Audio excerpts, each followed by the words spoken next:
everybody, welcome to a new episode of the Beardbarian, and I'm the Beardbarian, of course. Today we're going to talk about music, what it means to me, what it means to my company, and whatever I want to do with it in the near future. Come, let's go for a walk. So my story as a musician, at least on a conscious level, started when I was about 4 or 5 years old.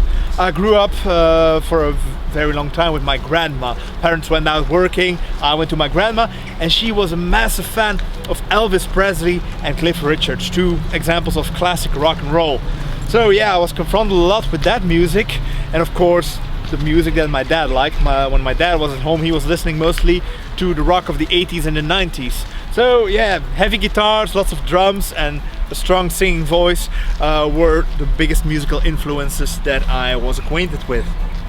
Now, as time goes on, you of course learn new music, and at one point I became 10 years old, and at that time you could choose to go to the music academy. Wasn't too much into sports, didn't play football, didn't like any other sports really, so yeah, I went for the music academy. And there you have to pick an instrument. Now, I had 3 choices that I was really considering. First one was guitar, of course. Yeah, I listened to Elvis, listened to all these rock bands, but guitar, of course, was taken within the first few weeks, so that was no longer an option. I doubted for too long, lost that opportunity. The other option was piano. Really loved piano. Was a big fan of Jerry Lee Lewis, for example.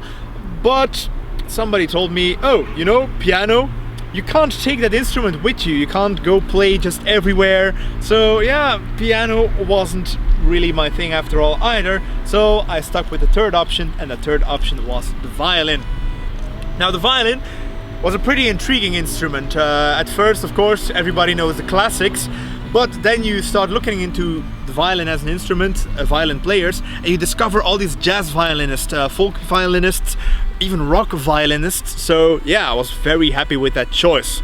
Now, at first you just go to the academy, you play and you learn, and you play and you learn, but you don't really go out with your instrument. You just play at the music academy and you practice at home. But then as you grow older, you come at this point where people start asking questions about your hobby. When you meet new people, they don't ask, oh, do you want to play Pokemon cards? They ask, oh, what do you do when you're not in school? And that was violin. And that was when I realized that for most people, violin was not the cool instrument. So you can imagine, while growing up at 10 years, you're still not that worried about your reputation. But as you become 15, 16, you start caring about how people perceive you. You want to be liked, you want to be cool, and I noticed at that point, violin was definitely not the cool instrument. A lot of my friends by that time had turned from guitarists, being in the music academy, to rock or punk guitarists, and most other people had just completely dropped out of music education. So there I was, still with my violin. I didn't give up. I persisted until I got that degree from the music academy for playing the violin and for some music theory. But after that, I gave up. I didn't want to play the violin for a while, until one day, out of blue, I saw a little advertisement for that folk club where I had been as a child.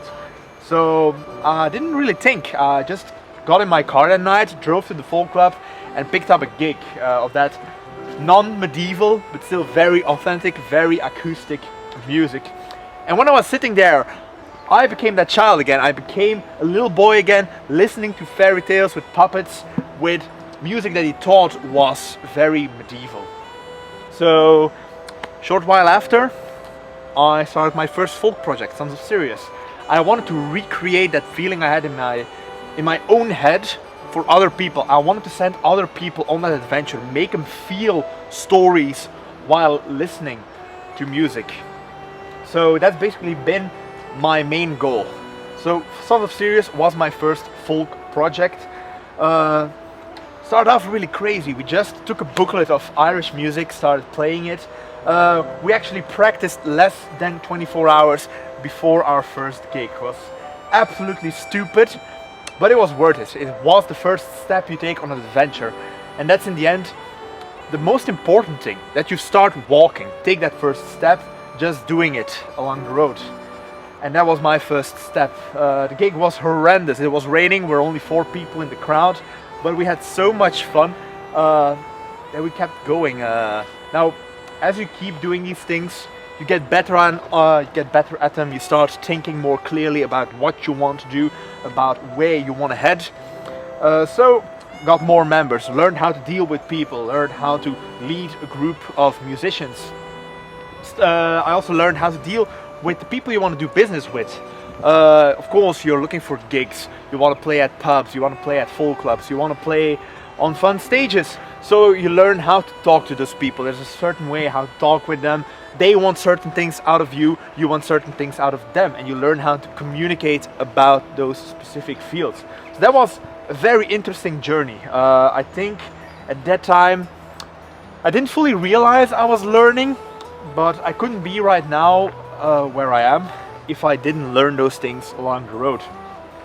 As I was learning all these things due to Sons of Sirius, I started noticing I could use those skills also to get more active in that field. So just a little while after I was picked up by my first folk punk band I became a member of, Filthy Horse. It was a completely different field of music, like suddenly from going from acoustic guitars and me playing a nice little acoustic fiddle, you get into a field where you have to play much harder, deal with more aggressive instruments and a completely different audience, an audience that's way more about, yeah, we're gonna want to get this party started.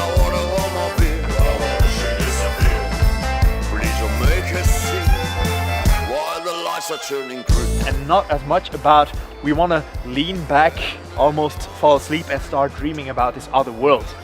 So when I was in Filthy Horse, at first I was still very timid, but as we played more and more, you roll into that world. You almost become a schizophrenic. You need those two different characters for each kind of music. And that was also, once again, a very interactive, a very educational experience for me. Last but not least, I also got into Nevermind Nessie, which was another punk folk formation, and I think that's been my dream. I had been a fan of those guys. They've been my idols for many years, and getting to play with them kind of felt like the destination of a journey of learning. But that's where the surprise really hit me. At that time, when I was accepted, I felt like it was the end of a journey, a destination, but then you realize it's just another step and you gotta keep on walking. So who knows what the future might bring.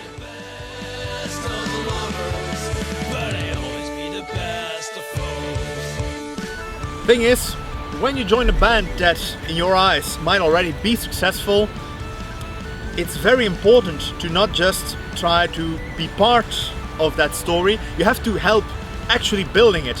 And that was something I truly underestimated. I have confidence in my playing as a fiddler, but I wasn't as strong as the fiddler they had, so I had to actively work to get to that level. I'm still working on it, by the way, and that's actually something that never stops. The thing you have to accept when you want to do something with music is that the learning never stops. You always have to keep improving, you can't slack off, you have to keep working. So that's the most useful piece of advice that I can come across right now to give to you. Now, of course, at this moment, I have these bands I'm in. I hope they will have a great future. I hope after the lockdown they will get lots and lots of nice gigs and we get to meet lots of nice fans. But that is not where I want to end my story. In the future, I hope to also be composing for movies, theaters, musicals, not just because I like those media, but also because I think it will help develop my skills as a music writer magnificently. Another part of music that I hope to develop in the near future is not just helping develop my own career, but using the skills and knowledge that I've gathered over the past few years to help other young starting musicians, help them find the gigs they want, help them get to places, help them meet people that might help them further down the road. Wouldn't say I'm the best manager in the world, but I know what it's to be like to start your band and not having a place to play at all. So I hope I can get to share that knowledge, that experience with people who are fresh to the field. So perhaps if you're a musician, maybe we'll meet this way or another way somewhere in the near future. Hi, welcome. Now, my personal philosophy about songwriting and composing is that most of it has to come from the belly. Music can be very mathematical. You can learn all the theory, and my advice is learn that theory. Do it fast, do it slow, it doesn't matter, but make it an effort to learn it as you write. We all look back on our early songs with disgust very often because they're often very simple, they're very obnoxious, they contain parts that are totally not original, but allow it to come from the belly and go dive into the theory when you feel like it's necessary. When you're writing a song and you're having that gut feeling that, oh, but I've written this before, or I've heard this on the radio before, or I'm stuck, I don't know how to evolve this song into something with more diversity, more feeling. That's when you get into the theory. That's when you go looking for sounds, when you go looking for rules that can help you build a broader universe of music to sustain your song. So that would be my advice in terms of music and theory. Now, I'm not asking you to make the theory your Bible. I'm not asking you to become this computerish music writer who goes along analyzing all possible chord sequences and just puzzling the chords behind each other. I'm always saying, if you want to write music, start from a melodical idea, a melody in your head that catches the emotion you want to transfer onto your audience. A lot of music philosophers on the internet will tell you that melody is dead nowadays. Most music indeed that you will hear on the radio very often is based off of the bass, very often based off of rhythms. But in the end, when you're in the shower, when you're singing, when you're whistling to yourself, when you're humming a song, what are you humming? The melodic songs, the tunes that are really catchy, that get stuck in your brain and you will repeat all day long. So if you want to write a song that really touches people, get started with a melody. Now, as for the inspiration for the lyrics or writing music, very important one is, and you're going to hear it a shit ton more during my videos, is still going to be the history. The fairy tales that people tell each other, stories that people tell each other, they're still the most important inspiration for writing music for me personally. And to be honest, I think for every musician, a musician can still write about parties and drugs, but there's still gonna be a story about people in there. Now, for me personally, it's history. I feel a lot more connection with the people of old very often than with the people nowadays. Might sound a little bit cringe, but I guess that's what you get when you read more than you go clubbing. So in general, I love the stories from the Celtic people, mostly the mythologies from Wales, Scotland, but also the Nordic mythologies, the Kalevala, the Volupspa. So these stories often have a lot of they have elements that will come back during the songs I write and sing.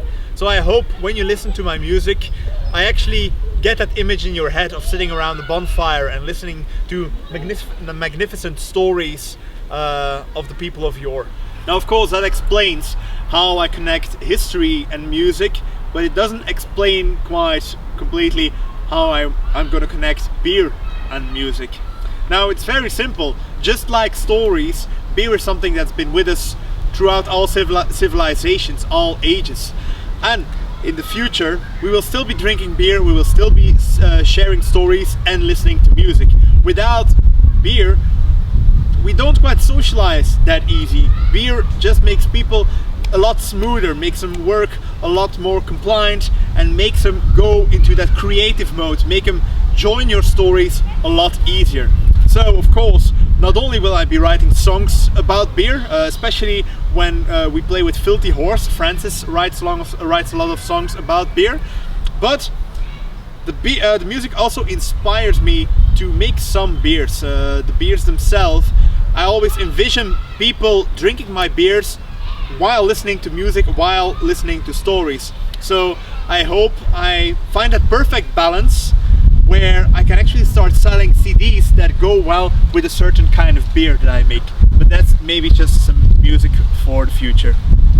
In the next episode, I will be talking about how I personally got into drinking beer, where I learned how to taste beer, and how it became my mission to teach other people more about beer. Stay tuned and see you in the next Beardbarian episode.